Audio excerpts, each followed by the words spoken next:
को मेरा नमस्कार। मैं सुमन शर्मा आप सबका स्वागत करती हूँ। असाध्य वीणा की समीक्षा लेकर आपके साथ है। जैसा कि आप जानते हैं, असाध्य वीणा अज्ञा जी की बहुत ही प्रसिद्ध कविता है और लंबी कविता के रूप में जानी जाती है।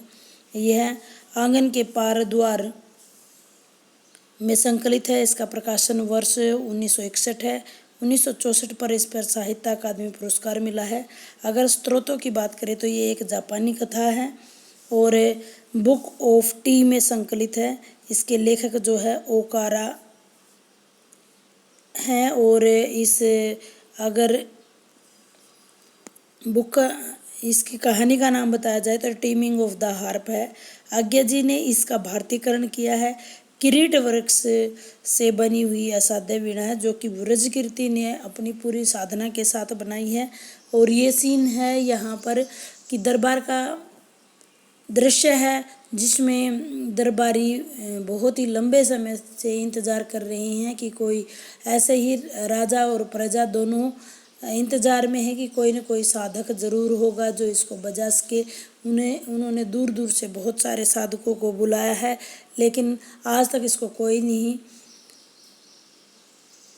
बजा सका है। अब वो निराश हो चुके हैं। आखिर में उन्होंने प्रियवंद और केस कंबली नाम के साधक को बनाया है। ये दोनों उपाधियाँ उनकी। प्रियवंत का मतलब मीठा बोलने वाला, जो गुफाओं में रहता है ऐसा साधक जिसके केस जो हैं बहुत ही लंबे हो गए, कंबल की तरह जिसने ओढ़ रखे हैं।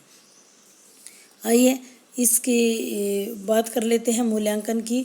तो सबसे पहले इसका स्रोत जो कि मैं बता चुकी हूँ आपको, कथानक व्रजकीर्ति की असाध्य वीणा जो है व्रजकीर्ति नाम का जिसने बनाई है वीणा को, किरीट वृक्ष है। प्रियवंद जो इसको अभी इस वीणा को बजाने के लिए आया है, और राजा और प्रजा। इसमें नव्य रहस्यवाद उभर करके सामने आया है। लौकिक और अलौकिक का समन्वय तथा साधन और साधना का और कला और कलाकार का सामंजस्य इसके अंदर दिखाया गया है, जो कि ध्यान की प्रक्रिया के प्रतिफलन हो सकता है। उन्होंने बताया है, कवि का बताने का उद्देश्य है ध्यान प्रक्रिया का प्रतिफलन, जो कि 4 कर्म इसमें हो सकते हैं, जिसको प्रियवंद ने, केस कंबली ने अपनाया। सबसे पहले अहम से मुक्ति मिली। हमेशा जो मैं, मेरा, इस तरह की अहम भावना जो जिस भी कलाकार में होती है वो सच्ची कला से उतना ही दूर होता है। तो सबसे पहले उन्होंने अहम को त्याग दिया। दूसरा, उन्होंने सन्नाटे में वो लीन हो गया। तीसरा, उन्होंने स्वयं को किरीट वृक्ष को समर्पित कर दिया। और चौथा, उसकी सुरती का मतलब स्वभाव शुद्ध हो गया और जो वीणा है वो जनकृत होनी शुरू हो गई। मधुर संगीत उसमें से निकलना शुरू हो गया। भाषा और शिल्प की दृष्टि से ये उत्तम रचना है। प्रतीक और बिंबों का बहुत अच्छा प्रयोग इसके अंदर किया गया है। ज़्यादा समय आपका नहीं लूँगी इस कि में क्या प्रेरणा मिली है और आज के लिए ये कितनी प्रासंगिक है।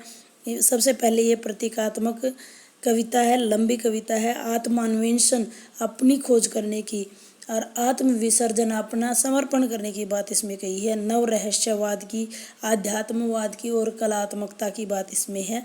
प्रासंगिक है। क्यों प्रासंगिक है वो अब देख लेते हैं हम। निम्न बिंदुओं के माध्यम से यहाँ बताने की कोशिश की गई है। प्रासंगिक क्यों है? क्योंकि आज के जो युवा वर्ग है, जो भ्रमित है, बहुत सारे लोग निष्क्रिय हो गए हैं। उन्हें सत्य के पथ पर लाकर कर्मण्यता का पाठ पढ़ाती नजर आती है। निराश और हताश, जैसा आपको पता है कि निराशा और हताशा पूरे समाज में घर कर चुकी है, तो उसमें आशा का संदेश देने वाली है। उसी व्यक्ति को कला प्राप्त हो सकती है, सिद्धि प्राप्त हो सकती है, जो अपना सर्वस्व भुला करके उस लक्ष्य के प्रति अपना ध्यान, अपनी चेतना अर्जित कर लेता है और महाशून्य में विलीन हो जाता है। सत्य से जैसा है, जो कमी है, जैसा भी वो है वैसा स्वीकार कर ले। सत्य से साक्षात्कार जिसका हो जाए, अपनी पूरी प्रज्ञा यानी बुद्धि, पूरी ऊर्जा, पूरी कल्पना को जब एकत्रित कर लेता है, तब वो जो चाहता है, जो भी कलाकार हो, जो भी व्यक्ति विशेष हो, वो सब कुछ प्राप्त कर सकता है। संपूर्ण शक्ति को इकट्ठा करने में, परम तत्व में लीन होने में, आध्यात्मिकता, कर्मता सभी के बारे में इसमें बताया गया है। ज़्यादा समय आपका नहीं लूँगी, मेरे ख्याल से आपको ये चीज़ समझ आ जाएगी। धन्यवाद।